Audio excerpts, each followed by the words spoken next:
철도로 인해 미국이 어마어마하게 발전했잖아요. 미국은 KTX 없다면서요? 그 속도를 감당해내야 되는데 철로가 감당을 못하는 거예요. 근데 보통 집이 기차역 바로 옆에 있지 않거든요. 시베리아 횡단 열차 하면 또 이게 또 로망 아니겠습니까? 기본적으로 20세기의 물건이에요. 시베리아 철도는 시속 100km 정도밖에 안 돼요. 유럽의 19세기, 20세기 초반에 항상 가장 중요한 위치에 기차 역사 건물들이 만들어지고 그 도시의 대표적인 랜드마크가 또 되기 시작하죠. 중동은 못 타요? 낙타?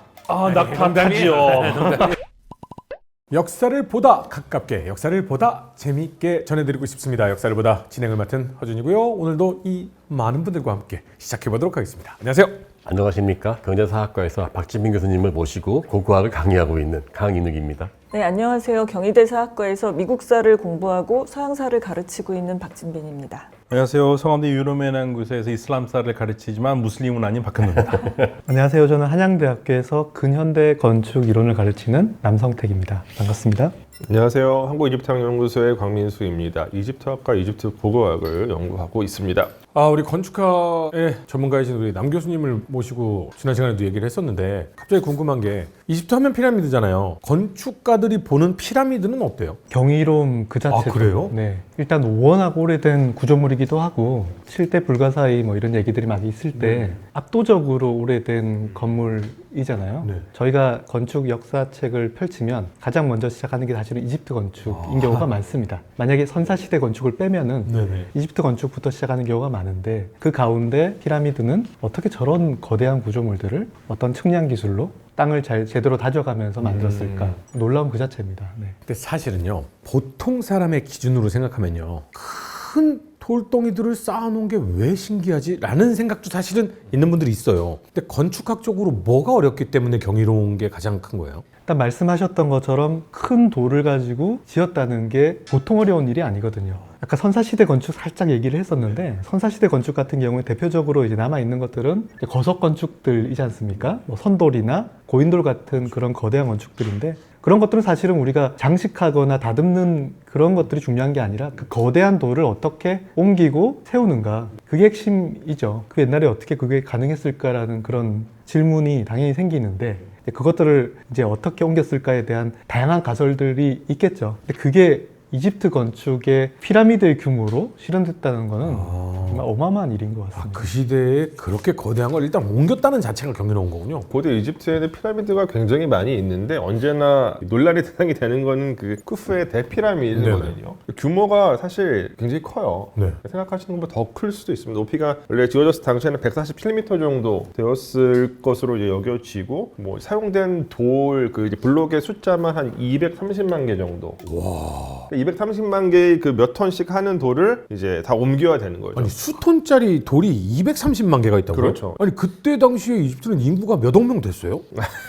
그 당시 이집트 인구는 알 수가 없습니다. 학자들마다 추정치가 좀 차이가 있는데 뭐 정말 많아봤자 고왕국 시대니까 네. 한 3,400만 정도 진짜 많게 추정을 해봤자 그럼 한 사람이 몇 톤짜리 돌을 그래서 이게 도대체 그럼 대피라미드를 기준으로 할 때 몇 명이 동원되었을까에 대해서 이제 학자들이 여러 가지 가설들을 이제 내놓았는데 가장 널리 인용되는 것은 기원전 5세기에 헤로도토스가 쓴 10만 명 20년설이에요. 그러니까 10만 명이 20년 동안 지었다라는 게 헤로도토스의 기록에 나오는데 사실 이 헤로도토스 같은 경우는 또 이 피라미드 안에 2000년 떨어진 사람이거든요. 그렇죠. 그러니까 이 사람의 기록 자체는 뭐 그게 막 엄청나게 피라미드 관련해서는 신뢰도가 높지는 않다 이렇게 여겨집니다. 근데 이제 학자들이 보통 요거는 이제 고고학자들이 할 수 없는 작업이고 보통 이제 선생님 같은 건축공학 하시고 건축하신 분들이랑 같이 협업으로 일종의 시뮬레이션을 돌려서 이거 어떻게 했을 것이다 라고 보통 가설들을 이제 만드는데 물론 학자들마다 연구자들마다 엄청나게 다양한 가설들이 있어요. 근데 이제 최근에 가장 권위 있는 어떤 연구들에 의하면은 뭐 예컨대 이제 마크레너 같은 피라미드 세계 최고의 권위자가 참여한 그런 연구에 따르면 대략 대피라미드 같은 경우 한 14,500명 정도 평균적으로 15,000명 정도의 인원 그 다음에 최대한 3, 4만 명 정도의 인원이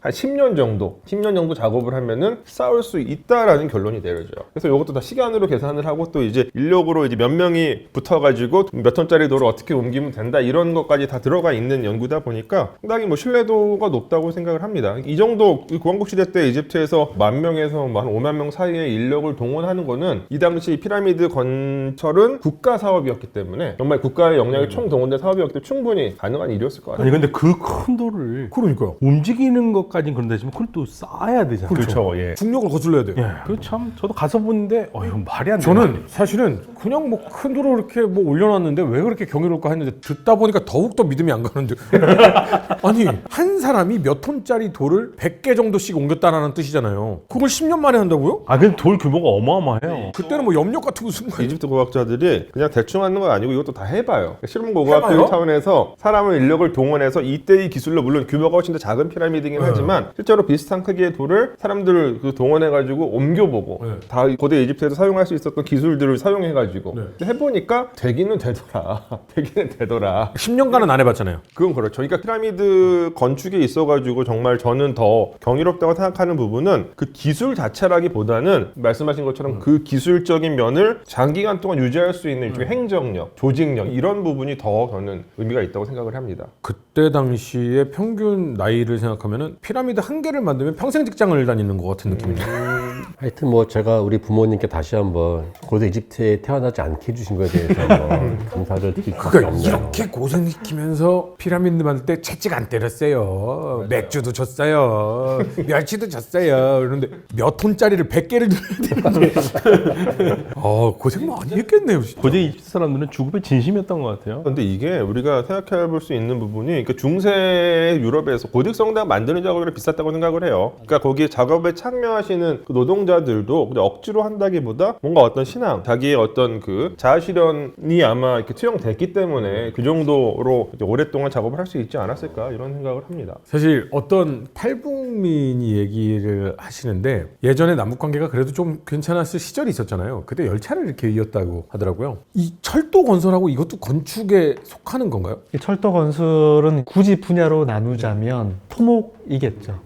근데 이제 넓은 관점으로 보자면 건축의 역사라는 게 단지 그냥 건축물만 짓는 것이 아니라 네네. 도시를 건설하는 것도 옛날에는 건축가들이었기 때문에 도시를 건설하기 위해서는 도로를 건설해야 되고 그 다음에 뭐 상수도도 만들어야 되고 이런 거지 않습니까? 그러다 보니까 결국 철로를 놓고 지하철 그 다음에 고가도로 뭐 등등의 이런 것들을 건축가들이 관여하죠. 오늘날 들어서 그것이 이제 영역이 분리가 된 것이지만 과거에는 건축가들이 그런 것들을 다 했다고 보시면 됩니다. 이 양쪽이 만나는 거 미국도 유명한 거 있잖아요. 네, 대륙 동쪽과 횡단 서쪽. 철도. 예. 네. 근데 그렇게 철도의 역사가 일찍 시작되고 철도로 인해 미국이 어마어마하게 발전했잖아요. 근데 미국은 KTX 없다면서요? 기차는 있는데 그 기차가 갈 수 있는 길이 없어요. 철로가 감당을 못하는 거예요. 그 속도를 감당해내야 되는데 너무 오래되고 KTX 노후하고 전용 레일 같이 만들지 못한다? 전용 레일을 깔지 못한 거죠. 왜요? 아직. 돈도 많잖아요.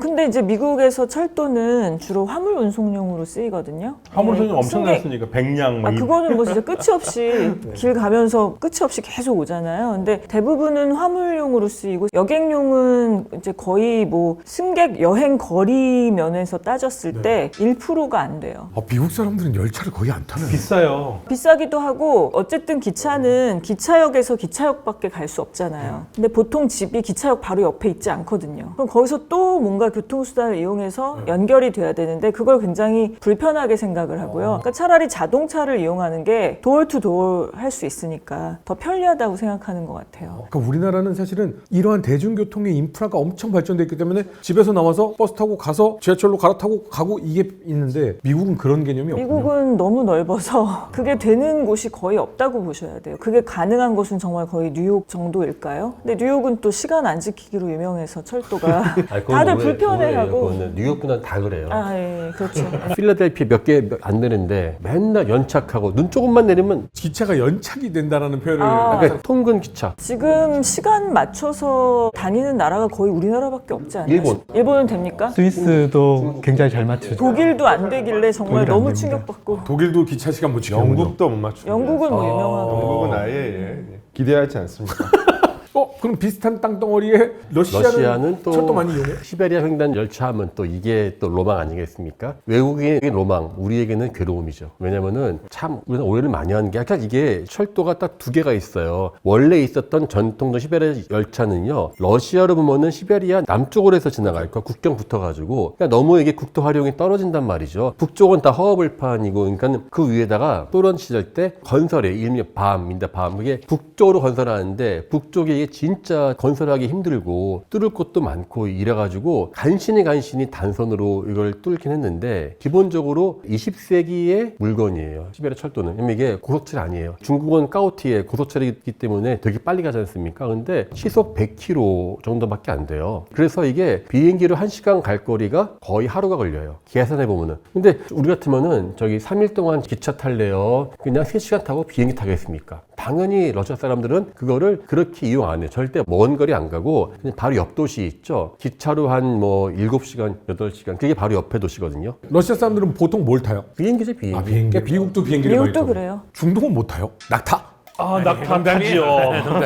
이건 농담이고요. 중동도 요즘은 이제 기차 놓으려고 그래요. 기차. 예, 기차에서 고속철 놓고 사우디도 고속철 하고 있거든요. 근데 이제 문제는 뜨겁잖아요. 철로가 휘울 수가 있으니까 그 부분을 지금 해결하고 있고, 궁극적으로 지금 중동 지역에서는요, 모든 나라를 열차로 이해하려고 그래요. 아, 네, 그건 대단한 작업이죠. 비행기 타는 것도 좋긴 하지만 아무튼 기차 타는 즐거움이 있잖아요. 그런데 보통은 기차가 있어도 이제 항상 이런 나라들이 문제가 되는 게 뭐냐면 대중교통 문제가 있어요. 그러니까 미국도 결국에는 기차는 탈 수는 있는데 내려서 어디 가려면 렌트를 하든가 버스가 없어요. 버스가 제대로. 제가 젊었을 때는 대학생 때는 그레이하운드라는 걸 타봤거든요. 그레이하운드가 LA에서 샌프란시스코까지 7시간, 8시간 걸려요. 그런데 탄 사람들이 우리 고속버스처럼 뒤에 머리 하는 게 아니라 그냥 그 스쿨버스처럼 돼 있고 너무 힘들어요. 대중교통이 전반적으로 잘 그렇죠. 구비되어 있지 않고 이 이동수단을 사람들이 굉장히 개인적으로 생각하는 것 같아요. 자기 것이어야 하고 혼자 여행하고 싶고 이런 게 강하기 때문에 대중교통이 많이 발달 안 돼 있고 투자도 많이 안 되는 거죠. 많은 사람이 이용하지 않는데 공금을 많이 들여서 그걸 할 수가 없잖아요. 이집트 같은 경우는 철도가 상당히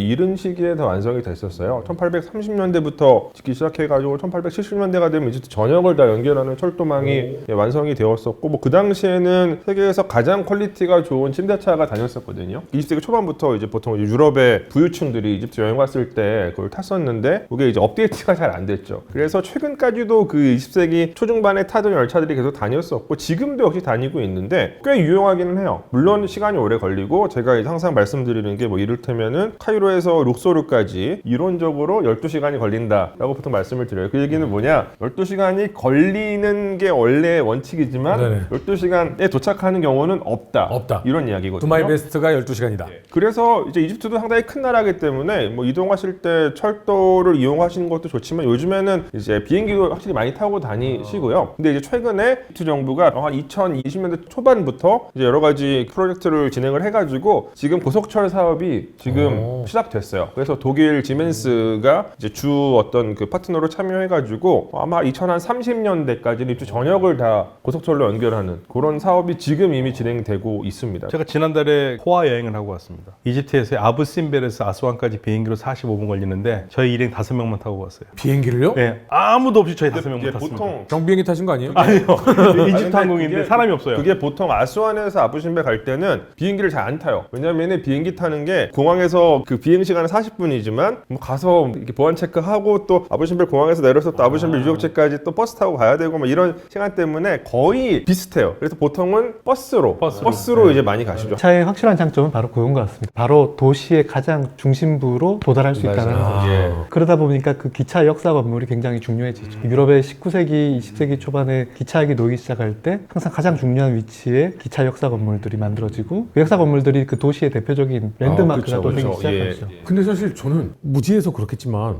역사를 생각을 해보면요, 한국은 지금도 역사 건물들이 굉장히 랜드마크 역할도 하고 많이 기억에 남고, 일본을 가봐도 역사 건물들이 굉장히 크고 번화가의 중심이 되잖아요. 이게 동양과 유럽이 좀 다른 거예요? 목표는 같은데 그때 그 시기에 이제 19세기, 20세기 초반에 새로운 어떤 건축 기술을 역사 건물과 그다음에 역사 건물은 이제 사람들이 대합실처럼 이용하는 그런 공간들이고요. 그다음에 기초 선로들이 이렇게 있고 그걸 덮는 거대한 이제 구조물들이 만들어져야 되는 그런 구조물들이 이제 아까 뭐 에펠탑이나 뭐 이런 얘기들을 우리가 많이 떠올려 본다면은 그런 어떤 그 철골 구조물로 실험할 수 있는 그런 공간들이 되기 때문에 굉장히 이 전례 없던 공간으로서 그때는 경험을 했겠죠. 다만 이제 지금은 우리가 그런 거에 너무 익숙해 있다 보니까 웬만한 정도의 건축을 가지고서는 역사나 또는 공항에 갔을 때 그 정도의 충격은 받지 못하는 것 같아요. 저도 시베리아 다니면서 각 시골들을 막 다니지 않습니까? 또 고고학이 전공이다 보니까 공통적으로 느끼는 게 역사가 제일 이뻐요. 그 동네의 랜드마크가 돼서 우리 얼마 전 영화 하얼빈 영화 보면은 안중근 의사가 의거를 벌인 곳이 이제 하얼빈 역이지 않습니까? 그게 또 그 당시에 러시아 할 때 동서철도 지으면서 가장 첨단. 그래서 자기들이 말하는 동방의 파리다. 그게 많아요. 하얼빈도 동방의 파리, 이르쿠츠크도 조금만 이쁘면 다 근데 저는 어렸을 때 그 유럽의 역을 보면 되게 부러웠거든요. 근데 광명역이 좀 그렇게 생겼어요. 광명 KTX역이 가끔 보면 내가 어렸을 때 봤던 지붕 뻥 뚫려 있고 부러워했던 유럽의 역 같은 느낌. 예. 제가 광명사입니다. 처음에 도시가 이제 발전할 때 철로가 놓이기 시작하면 그러면은 이제 그 기차 역사가 도심의 중심부에 위치하게 되면서 아름다운 건물을 만들려고 하는 욕구가 커질 텐데 이제 우리나라 같은 경우에는 KTX를 만들어야 되고 그러면은 기존 그 선로를 이용 못하는 경우들이 많지 않습니까? 그러다 보면 외곽에다가 지어야 되는 경우들이 많고 그런 경우가 되면은 도심에 있을 때보다는 좀 느낌이 다르게 지어지는 것 같아요. 맞아요. 그냥 역사라는 느낌이 확실히 딱 들어요. 갑자기 우리 동화에 보면요. 돼지 삼형제 중에 하나만 벽돌로 셋째. 이 집을 지어서 늑대가 훅 불어도 안 날아가는 집을 지어서 돼지 삼형제가 행복하게 살지 않았습니까?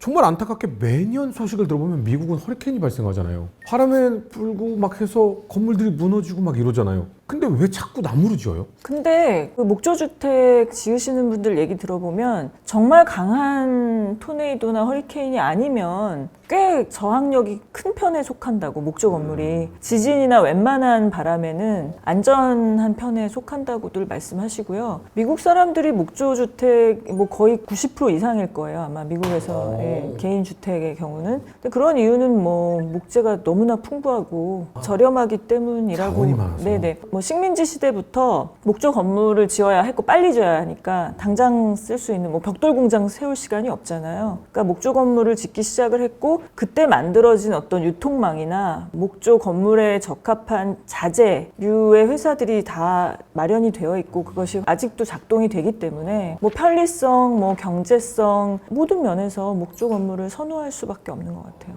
유럽 같은 경우에는 건축이 그래도 오래 버텨야 되니까 견고해야 되고 그러다 보면은 이제 벽돌 같은 재료들을 이용해 가지고 주택을 짓는 것이 특별한 일이 아니거든요. 근데 미국에서는 만약에 그러니까 벽돌 건축은 있는데 콘크리트로 만약에 주택을 설계하면 주변의 이웃들이 옆에 미술관이 들어서나 뭐 도서관이 들어서나 이렇게 생각을 한다는 거예요. 낯설다는 예, 거죠. 그만큼 예. 거의 주택은 이 목조로 져야 된다라는 그 고정관념이 있는데 사실 서부 영화 같은 걸 보면은 다 옛날에 보면은 미국이 개척하면서 가장 손쉽게 지을 수 있는 방법으로 목조를 선택한 거지 않습니까? 목조도 사실은 이 어떻게 다루느냐에 따라서 굉장히 오래 견디는 목조로 지을 수도 있거든요. 알프스의 산장 건축처럼 샬레 건물들은 통나무로 짓잖아요. 그러면 상당히 오래 견디는데 반면에 미국의 방식은 발룸 프레임이라 그래가지고 얇은 각재를 가지고 이렇게 틀을 짜서 네, 판자처럼 막. 예, 바닥에서 만들어 갖고 뚝딱뚝딱 한 다음에 이렇게 네. 세워요? 공중에서 비계 설치해가지고 막 만드는 거는 힘든 아. 일이고 바닥에서 만든 다음에 세우는 그 굉장히 효과적인 방식으로 짓는 우리나라의 목조 건축하고는 또 완전히 다른데요. 그렇죠. 그러다 보니까 그런 발룸 프레임 방식으로 짓던 전통들이 계속 가는 것 같아요. 그리고 한편으로 굉장히 그게 산업화되면서 경제적으로 효율적으로 제공하는 방식들이 주어지다 보니까 유럽 사람들의 관점에서는 약간 아까 아기 돼지 삼형제 얘기했던 것처럼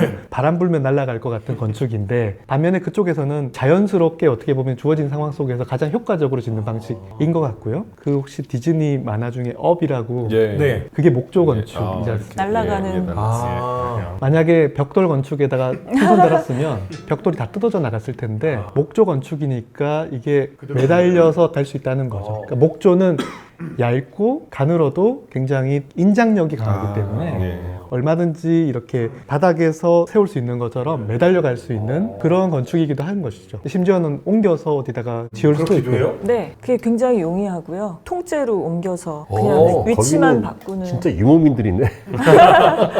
그리고 사실 구조 변경도 굉장히 쉽고. 예. 사실 우리나라 한옥들도 얼마든지 부재를 분해해가지고 옮겨서 그렇게 지을 수 있지 않습니까? 일제시대 때 뭐 경복궁에 있는 많은 건물들이 해체되어서 일본으로 옮겨져서 지어진 경우들도 많고요. 왜냐면 우리는 사실은 어떤 것을 고정하기 위해 박아놓고 틀어버리는 게 아니라 그냥 이렇게 겹쳐지게 해서 끼워 맞추는 형식이기 때문에 얼마든지 분해가 가능한 방식이라고. 뭐 물론 불에 약하다는 단점도 있긴 하지만 얼마든지 부재별로 교체가 가능하기 때문에 천년을 버티는 거죠. 아, 그럼 약간 요즘 그 최신 기술 중에 사실은 모듈화 작업이 많이 되는데 우리는 이미 예전부터 모듈화 작업을 다 해놓은 상태네요. 네, 사실 건축의 어떤 발전에 있어서는 사람이 땅에 정주해서 살게 되면서 발전하게 되는 것이 분명히 있거든요. 그러다 보니까 땅 위에 오래 버티는 건물을 지어야 되는 그런 건축적인 목적 의식들이 생기는 거죠. 견고해야 되는데 반면에 이제 유목민족 같은 경우에는 천막 텐트라든지 또는 게르 유르트라든지 아니면은 뭐 이글루처럼 이렇게 주변에 있는 그 어떤 재료들을 가지고 쉽게 만들고 쉽게 옮겨 다닐 수 있는 그런 방식으로 건축이 전혀 다른 양상으로 발전하잖아요. 근데 현대 건축이 조금 더 가벼운 건축을 지향하는 과정 속에서는 오히려 유목 건축을 모델로 삼는 경우가 많습니다.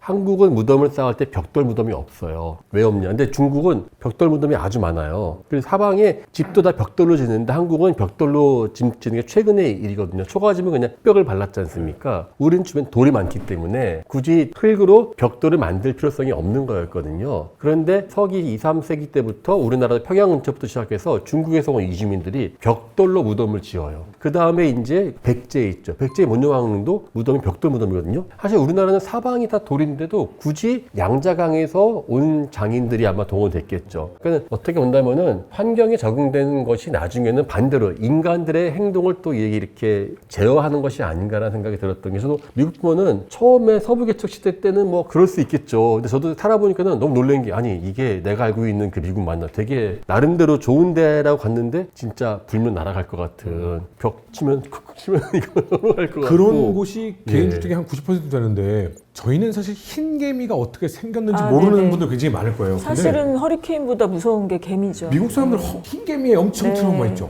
갉아먹는 개미들이 출현을 해서 그 목조주택이기 때문에 거기에 굉장히 취약하더라고요. 그러면 흰개미를 잡는 여러 가지 방법이 미국 사람들한테는 많이 공유가 돼요? 네, 뭐 약도 있고 뭐 바르는 약도 있고 설치되는 것들도 있고 방지를 하기 위해서 노력을 많이 합니다. 건축학자분들은 당연히 목조주택 많이 하실 테니까 흰개미가 나타나면 건축학자분들은 이 큰일 났다 이렇게 되는 거예요? 그렇겠죠. 사실 한국에서는 이제 최근에 목조 건축들이 굉장히 붐이거든요. 네. 목재를 사용해야지 더 친환경적이다라는 그 어떤 세계적인 분위기와 같이 맞추어가지고 이제 콘크리트 건축이 아닌 목조 건축으로 되돌아가자라는 움직임들이 있는데, 이제 목조 건축의 이제 약점들을 어떻게 우리가 극복할 거냐라는 문제에 있어가지고 이제 약간의 그런 당면 과제들이 좀 있죠. 그 중에 하나가 이제 약간 그런 개미 문제라든지 뭐 그런 것들이 좀 있는 것 같아요. 근데 그 나무에 약품 처리하고 뭐 발랐는데 개미가 그걸 먹고 들어가요?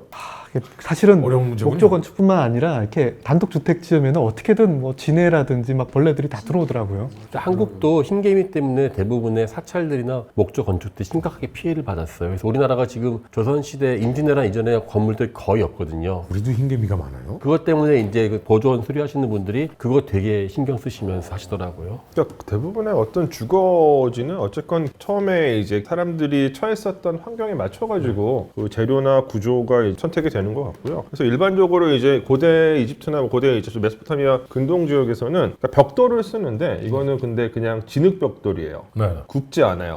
그냥 근데 칠해서 예, 그냥 어도비. 근데 그 이유가 여러 가지가 있죠. 흙은 뭐 강가에 있으니까 되게 쉽게 구할 수 있고, 네. 특히 이집트 같은 경우 한 가지 부족한 자연 자원이 있는데 그게 나무거든요. 근데 구우려면 나무가 필요해요. 근데 여긴 또 굽지 않아도 햇살은 좋기 때문에 그냥 말려도 어느 정도 경도가 나오고, 그렇게 해서 이제 그걸로 보통 주거지를 짓고 또 근데 이렇다 보니까 고고학 유적들 뭐 저쪽 근동이나 이집트에서 나타나는 그 특유의 고고학 유적들이 텔이라고 하는 유적이거든요. 텔, 그러니까 언덕 유적인데 요거는 그냥 사람들이 이제 살다가 떠나요. 그럼 이게 폐기가 되겠죠. 다음 세대에 또 사람들이 이주를 해요. 그럼 이 사람들이 그걸 다 치우는 게 아니라 그냥 다 무너뜨려요. 그냥 무너뜨리고 판판이 다져가지고 다시 세웁니다. 그러니까 이게 계속 뭐 수천 년이 지나면은 몇십 미터 높이로 올라가게 되죠. 그래서 실제로도 텔 일이 언덕이란 뜻인데 이런 형태의 유적들이 많이 나타나죠. 이거 무너뜨리고 치우는 게 아니라 그 위에 또 짓고 왜냐면 또 짓고. 어차피 흙이니까 다지기만 하면은 바닥면이 딱 완성이 되거든요. 이집트에서 이제 나무가 굉장히 부족했기 때문에 예를 들면은 볼트, 돔을 만들 때도 나무를 가지고 넉넉하게 홍해틀을 만들어서 그다음 그 위에다가 이렇게 석재나 뭐 흙으로 만든 벽돌을 쌓을 수가 없는 거죠. 왜냐하면 나무가 너무 귀하니까. 그러니까 그런 지역들이 대부분 보면은 이렇게 홍해틀 없이 쌓을 수 있는 돔 방법들을 발명을 한 경우들이 많습니다. 그래서 이렇게 보통 계단식으로 쌓는 경우들이 많이 있었어요. 아, 그 고구려 고분 나온 말각조 정도 그 같은 원리가 되겠군요. 나무가 없는 거. 반면에 이제 유럽 같은 경우에는 목재가 풍부하다 보니까 아치나 뭐 돔을 만들 때는 항상 목재로 홍해틀을 만들어서 쌓는 그런 전통들이 있었죠. 근데 우리 남 교수님께서 얘기하실 때 공학적인 탄탄함도 중요하지만 아름다움, 이 예술적인 부분도 정말 중요하다고 얘기하셨잖아요. 근데 거대한 건물들을 생각해보면 유리벽밖에 생각이 안 나거든요. 그런데 일반적인 우리 사는 곳의 모습을 보면 건물들의 장식이라고 하면 머릿속에 사실 간판이 제일 많이 떠올라요. 전 세계에서 우리나라 간판이 제일 휘황찬란하지 않나 이런 생각도 좀 해봤거든요. 정신없죠, 우리. 아니요. 정말 많잖아요. 중국이 진짜 크죠. 아, 그래요? 중국은 진짜 대문자 많은데 답사가다가 식당 찾으면요, 저기 맛있어 보여. 가보면은 가게는 코딱지 많은데 간판만 그냥 엄청 커요. 근데 그건 지나가면서 이렇게 볼 때 간판이잖아요. 근데 대한민국은 한 칸 칸에 모두 자기 간판들이 다 다르게 달려 있잖아요. 색깔도 다르고. 그래서 어느 순간 약간 지방 지역 보면 같은 폰트에 같은 색깔로 해서 모두가 똑같은 간판을 쓰는 시에서 지역도 규제하는 있어요. 데 있어요. 네. 네. 근데 사실은 조금 삭막하다 이런 생각도 좀 들긴 하는데 미국은 간판이 어떻게 돼요? 도시마다 다른 것 같은데 구도심이 좀 발달되어 있는 곳은 꽤 복잡한 곳들도 있습니다. 저희 하는 그 브로드웨이나 뭐 이런 곳들 보면 엄청 반짝거리고 막 이런 느낌 좀. 그건 사실 상업용 뭐 그 가게 간판이 아니라 광고판을 말씀하시는 것 같고요. 예, 그냥 상점에 있는 간판들은 우리나라보다는 조금 톤 다운되어 있는 편인데 그래도 대도시에 가면은 뭐 네온도 있고 화려한 간판도 있기도 하죠. 저 우리나라 상가 간판처럼 정신없는 곳은 저도 중동에서 못 본 것 같아요. 중동에는 간판 안 써요. 아니 쓰긴 쓰는데 우리처럼 그렇게 현란하지 어떻게 간판 않습니다. 써요? 아니 깔끔합니다. 복잡하지 않게요. 상호 볼 수 있도록 해놓는데 물론 이제 뭐 그 네온 사인 같은 거라든지 거리에 있는 입간판 같은 건 다르지만 가게 간판들은 그렇게 복잡하지 않아요. 근데 약간 우리 이거는 외국인들은 절대로 모르겠지만 저희들은 간판을 딱 보면 노포 느낌 나는데 저 집? 약간 이런 느낌이 있잖아요. 근데 외국은 간판을 보고 노포 느낌이나 맛집이거나 이걸 어떻게 판단을 해요? 못하죠. 예. 아예 몰라요. 그 교수님 미국에 계실 때 여러 가지 식당이나 생활화돼 있는 여러 군데를 방문하셨을 거 아니에요. 근데 미국 간판 이런 거 보고 들어가면 팁이 있다 뭐 이런 거 없어요? 그런 거 없습니다. 먹어봐야 알죠. 그 미국에서 될 때는 보통 기사식당 트러커들이 가는데 그럼 맛있죠. 양도 많고. 다이너 같은 데 예. 말씀하시는 영국 같은 경우는 연도가 써 있어요. 이 가게가 언제 시작했는지? 뭐 심스나 뭐 에스타블리시 해가지고 연도가 써 있기 때문에 그걸 보고서 물론 그것도 이제 약간 과장돼 있거나 혹은 거짓말로 쓰는 것도 거짓말인 경우도 있지만 그래도 이제 그걸 보고서 아니, 전통 있는 집인 것 같다. 우리나라의 원조 같은 느낌이군요. 그렇죠. 최근에 저기 이집트 카이로에 있는 식당을 갔는데 간판에 뭐라고 써 있냐면 이집트에서 가장 맛있는 곳이라고 써 있었어요. 근데 맛있었어요.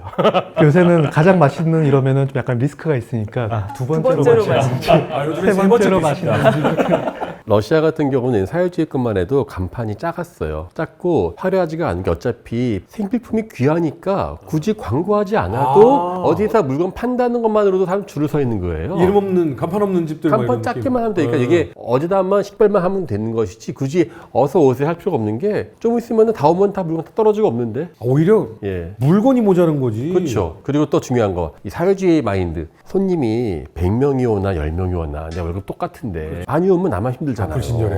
예, 그러니까 이거는 와서 그냥 사가려면 사가고 뭐 그런 편이고 또 하나 뭐냐면 이게 아까 유럽과 같이 마인드인 것 같은데 개방되고 난 다음엔 이게요. 간판 크고 이쁘다고 맛있는 것이 아니라 대부분은 거기서 돈을 살기 때문에 입소문, 먹어봤기 때문에 알면은 작아도 가게 돼 있거든요. 근데 한국이나 중국은 대도시화가 급격히 진행되면서 그 지역 토박이가 거의 없고 이동인구가 워낙 많기 때문에 사람들을 어필할 수 있는 수단이 없으니까 유혹을 해야 간판이 더 발달된 것이 아닌가라는 생각을 해봤어요. 그러니까 이게 저도 그것과 더불어서 이게 한국 같은 경우는 어떤 도시 구조의 문제도 있을 것 같고요. 뭐 이를테면은 상업가를 지나가다 보면은 한국에서는 자동차로 들어갈 수 있는 곳이 되게 많아요. 그러니까 이제 간판이 더 효과적인 광고 수단이 될 수 있는 것 같고 또 하나는 이게 한국 사회 이건 이제 약간 사회 경제적인 부분인데 자영업 비율이 엄청나게 높아서 높아요. 엄청나게 많은 일반 가게들이 있고 또 보통의 이제 유럽권 같은 경우는 어떤 건물이 있으면은 1층만 가게고 그 위층은 뭐 사무실이나 주거 공간이나 이런데 한국 같은 경우는 아예 통째로 다 상가인 경우들이 많이 있잖아요. 이제 그런 경우는 당연히 홍보를 하기 위해서는 간판에 이제 주력할 수밖에 없고 또 더불어서 이 간판에 대해서 이 한국의 어떤 이제 행정력이 규제를 꽤 오랫동안 하지 않았었죠. 그러니까 이제 우후죽순 사용이 되다가 최근 들어서 좀 규제가 좀 이루어지고 있는 것 같아요. 근데 이런 아파트나 이런 건물들 보면 대부분 직사각형이잖아요. 이게 제일 튼튼해서 그렇게 짓는 거예요? 제일 효율적이겠죠. 평면이 기본적으로 제일 효율적인 방식은 직사각형이 될 수밖에 없겠죠. 이게 만약에 나 혼자 그냥 넓은 땅에 평면을 짠다면 얼마든지 공간 하나 만들고 그 옆에 내가 원하는 공간을 점점점 확장시켜 나갈 수 있겠죠. 그러다 보면은 사실은 뭐 십자 형태의 평면들이 나올 겁니다. 예를 들면 미국의 전원주택들이 그런 경우들이 많아요. 윤곽들이 이렇게 다양한 거죠. 근데 만약에 도심 속에다가 건물을 지을 때는 뭐 예를 들면 로마 시대 때는 격자 시스템들을 갖고 오겠죠. 이게 가장 효율적인 방식이니까. 그러면 그 격자 시스템들을 다시 토지 분할을 하게 되면 결국은 건축도 반듯한 직사각형이 되는 경우가 많고 그 내부의 모든 평면들이 직사각형으로 될 때 우리가 굉장히 쓰임새 있게 평면들을 짤 수가 있겠죠. 그럼 교수님 최악의 비효율성 건축은 원인 거네요? 근데 또 한편으로는 건축에서 가장 어떻게 보면 고귀한 건축이 원형을 갖는 경우가 많습니다. 사실은 가장 단순한 기하학이고 완벽한 기하학이잖아요. 그러니까 내가 가운데 점을 찍고 밧줄로 돌리면 나올 수 있는 그러니까 자 없이도 만들 수 있고 직각자가 없이도 가능하기 때문에 가장 순수한 형태고요. 그래서 유목민 건축들이 보면은 원형 평면들이 많지 않습니까? 그러다 보니까 서양에서도 로툰다라고 하는 공간들이 있는데요. 평면에서 원형의 평면을 만들고 그 다음에 완벽한 도매 형태로 덮는 거죠. 그런 공간들을 보통 가장 중심 공간이 되는 경우가 많아요. 근데 짓기가 더 어렵지 않나요? 어려우니까요. 짓기 어려우니까 가장 고귀한 공간 프로그램에다가 거기를 짓는 거죠. 건축학자분들이 생각하는 가장 짓기 어려운 건물도 원인 거예요? 그러니까 원의 형태는 완벽한 기하학이라고 여겼고요. 비트루비우스의 텍스트에서 이미 가장 어떻게 보면 인체에서 완벽하게 발견될 수 있는 기하학이 원이고 그 다음에 다시 정사각형이 발견된다고 얘기를 했죠. 그래서 비트루비우스 인간이라고 하는 그 테마로 여러 예술가들의 버전의 그림이 있잖아요. 이거 다빈치 그림도 마찬가지고요. 팔다리를 펼치면 나올 수 있는 가장 완벽한 단순한 기하학이지 않습니까? 그러니까 인체의 몸속에 신의 기하학이 숨어 있다고 보는 거죠. 그러다 보니까 원 형태는 사실은 태초의 건축의 형태고 그것이 이제 결국은 가장 어떻게 보면 신성한 건축 형태로 여기기 때문에 그런 형태로 만드는데 대신 그게 이제 직사각형 평면들하고 맞닿기게 되면 이상한 어떤 부분들이 나오게 되겠죠. 그런 부분들은 이제 어떻게 보면은 굉장히 비경제적인 부분들이 발생할 수가 있고 지붕을 만약에 돔으로 쌓는다는 건 굉장히 어려운 일이기 때문에 당연히 비쌉니다. 근데 그만큼 중요한 공간이니까 비싸게 짓는 거죠. 유목민들 같은 경우 원형을 돔을 지을 때 전 또 하나 거기 추가하고 싶은 게 있지만 원형 자체가요 하늘을 표현한다고 생각을 했었더라고요. 그래서 우리나라 왜 고구려도 말각 조정으로 해서 이렇게 입체적으로 현장 만드는데 그러면서 하늘의 모든 것을 진리를 내 작은 자기만의 공간에 구현했다라고 하는 것이 유목민들 사이에서 널리 퍼져 있는 맞습니다. 네, 천원지방의 개념도 그런 거고요. 그것이 이제 바로 하늘의 진리가 내 집안에 다 들어와 있다. 서양의 기독교 건축의 형태를 보면은 그 중에 가운데 돔이 있는 건축들이 있는 경우가 많죠. 그럼 항상 그 돔에다가는 보통 하늘을 표현하는 그런 프레스코아를 입히는 경우가 많습니다. 서양에서도 마찬가지로 돔은 천구를 뜻하는 거죠. 인간의 공통적인 뭐 네, 그런. 근데 대신 지상에서는 직사각형으로 평면을 짜는 것이 합리적이니까 굉장히 어려운 부분이 직사각형 평면에다가 동그란 걸 덮어야 되죠. 굴을 덮는 네. 그 부분이 굉장히 어려운 문제고 그런 거에 가장 어떻게 보면 발전된 형태가 이스탄불에 있는 하기야 소피아 건축이 평면은 직사각형인데 그 다음 거기에 굴을 만들기 위해서 복잡한 방식으로 결합하는 거죠. 그래서 이렇게 네모나고 여기가 동그란 게 덮여 있는 게 이 하늘을 의미하는 의미. 저도 항상 모스크 가거나 이 건물 가면 항상 이것만 찍어요. 이렇게 담고 있는 게 참 멋있어요. 그게 아마 아치를 다들 잘 이해하실 텐데요. 아치라는 게 그 단단한 석재나 벽돌을 가지고서 압축력만으로 어떤 빈 공간을 만드는 방식이지 않습니까? 그러니까 결국은 이제 약간은 그 사다리꼴 같은 형태의 돌들을 밑에서부터 쌓아 나가다가 맨 마지막에 머릿돌을 박는 순간 그다음부터는 내려가려면 옆을 밀게 되니까 계속 미는 힘으로 수력으로 이렇게 전달되는 방식이죠. 그러니까 굉장히 넓은 공간을 오로지 순수하게 단일한 재료로 덮을 수 있는 방식이 아치이고 그거를 한 방향으로 쭉 늘리면 그 볼트가 되는 거고요. 그다음 360도로 돌리면은 돔이 되는 거겠죠. 그러면 이 넓이에서부터 올라오는 각도 뭐 이런 것들을 다 계산하고 네. 그 다음에 마지막 돌을 머리에 딱 꽂으면 완성이 되는 거예요. 그래서 그 돌이 그렇게 중요하기 때문에 장식되는 겁니다. 그러니까 물리적으로 설명을 하시니까 이해는 하는데 그래도 볼 때마다 신기해요. 와 어떻게 이게 저렇게 있지? 그게 우리나라의 다리들도 딱 그런 식으로 예전 다리들 보면은 많이들 네네. 지어져 있잖아요. 네. 사실은 이제 그게 아치일 때는 그 맨 위에 있는 돌이 키스톤이라고 그래서 굉장히 큰 돌을 박게 되어 있고요. 그 다음에 그걸 박은 순간에 이 홍해틀을 뜯는 거는 굉장히 목숨이 왔다 갔다 하는 중요한 순간이 되겠죠. 하나 뜯는 순간 와르르 무너지는 그렇죠. 거예요. 그런 경우가 있거든요. 그러니까 그만큼 철저하게 만든 다음에 뜯는 순간은 정말 죽느냐 사느냐의 문제일 수 있는 것이죠. 그만큼 중요한 돌이고요. 이걸 만약에 360도로 돌리면은 그러면 마찬가지로 맨 위에 있는 그 돌이 굉장히 구조적으로 중요한 돌이 될 텐데 그러면 어둡잖아요. 그렇죠. 그러니까 거기다 구멍을 뚫고 싶은 욕구가 생깁니다. 그럼 무너지잖아요. 로마의 판테온이 네, 판테온, 예. 그래서 오큘루스라고 하는 그 빈 구멍을 뚫어 놓는 건데요. 그렇게 해서 빛을 해결하죠. 그럼 대신 거기를 반지와 같은 형태로 구조를 만드는 거예요. 사실은. 미는 힘만 있으면 되니까. 그렇죠. 그리고 그 형태를 구멍으로 뚫을 수도 있고 거기를 뭔가 약간 상투 같은 형태로 올릴 수도 있겠죠. 랜턴이라고 하는 형태인데 그런 게 이제 피렌체의 그 두오모 성당 르네상스를 열었다고 하는 그 필리포 브루넬레스키가 만들었던 그 두오모 성당 같은 경우를 보면은 그 맨 위에 있는 그 장치가 단순한 장식일 뿐만 아니라 구조적으로 가장 핵심적인 부분이 되는 거죠. 그럼 기술력이 발달하면 발달할수록 우리 애들하고 같이 놀이하는 펭귄 얼음 뚫기 이거 하는 것처럼 구멍을 많이 뚫을 수도 있게 되겠네요. 그렇죠. 그게 바로 고딕 성당이 되겠죠. 재밌어. 고딕 성당이 사실은 스테인 글라스가 많은 이유가 프레스코아를 그릴 수 있는 벽면이 없어졌기 때문이잖아요. 그렇기 때문에 우리는 유리창 위에다 그림을 그릴 수밖에 없는 것이죠. 그러니까 성경을 못 읽는 사람들이 이해할 수 있도록 성경의 내용들을 프레스코아로 그렸던 거를 스테인 글라스로 바꾼 거죠. 그럴 수 있었던 이유가 그만큼 구조를 얇은 뼈대 구조로 다 해결했기 때문입니다. 그 사실은 이 딱 나오자마자 와 그래 고딕 바로 학교 다닐 때 배웠는데 무슨 특징을 가지고 있다 이렇게 배웠으니 정말 재미없고 듣기 싫었었는데 그러니까요. 제가 너무 재밌어요. 꼭 고대성당 할 때마다 말씀드리는 저는 체험을 했기 때문에 제가 명동성당에서 복사를 어렸을 때부터 했기 때문에 명동성당에 오후 3, 4시쯤 햇빛 들어올 때 그 재단에 한번 가보세요. 기가 막힙니다. 그 빛에 들어오는 이 스테인 글라스의 충만함. 그리고 저는 그 아까 돔 하셨을 때 이란에 가면 에스파한 데 모스크가 있거든요. 거기 가운데 서가지고 소리를 내면은 막 울리는 게 거기서 합창단 노래하면 엄청 근데 한 분이 우리 저기 그 일행 중에 산 사람이 그 성악가 인스이 있어가지고 노래 부르는데 와 너무 듣기 좋아요. 공명이 기가 막히더라고요. 여러분들이 많이 응원해 주시면 저희가 언젠가 명동성당에서 3시쯤 보다를 녹화할 수 있잖아요.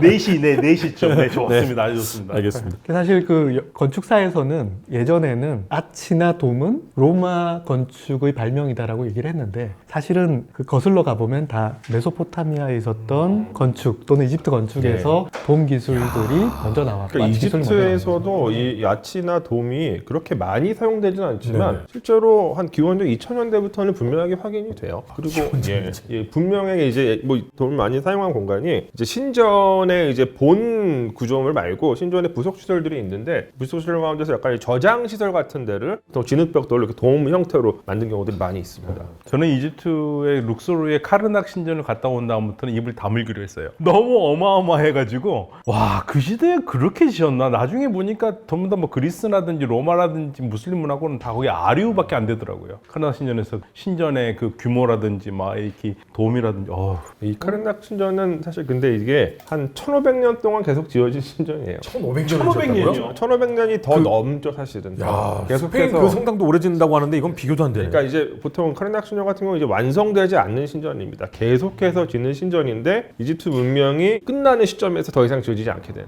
그리고 나서도 로마 사람들이 들어가서 그 원래 있었던 구조물들을 계속 활용을 해요. 그래서 뭐 행정 관청 만들고 또 나중에는 카르낙 신전 신자들도 그렇고 뭐 다른 이집트 신자도 마찬가지지만 기독교인들은 거기다 교회를 짓고 나중에 무슬림들이 들어가서 또 모스크를 짓고 그래서 지금 중첩되어 있는 모습들이 많이 나타납니다. 뼈대는 그대로 두고 계속해서 내용물이 바뀌는 소프트웨어가 바뀌는 느낌이네요. 오늘 여기를 들으면서 참 역사라는 것이 그냥 단순한 딱딱한 그 인문학이 아니라 이렇게 많은 것들이 교류되는 공학과 예술이 함께하는 건축학과 같이 정말 재밌다라는 생각이 들었는데 우리 박진민 교수님도 그렇고 우리 남 교수님도 그렇고 시청자 여러분들이 또 원할 것 같으니까 꼭 좀 다음번에도 나와주셨으면 좋겠다. 여러분들 혹시 궁금한 점 있으시거나 이런 것도 저 경험해 봤는데 라고 하는 거 있으면 카페나 댓글에 글 써주시면 저희가 보고 정말 최적화된 질문들을 한번 모아보도록 하겠습니다. 자, 오늘도 너무 수고 많으셨습니다. 감사합니다. 감사합니다. 고맙습니다.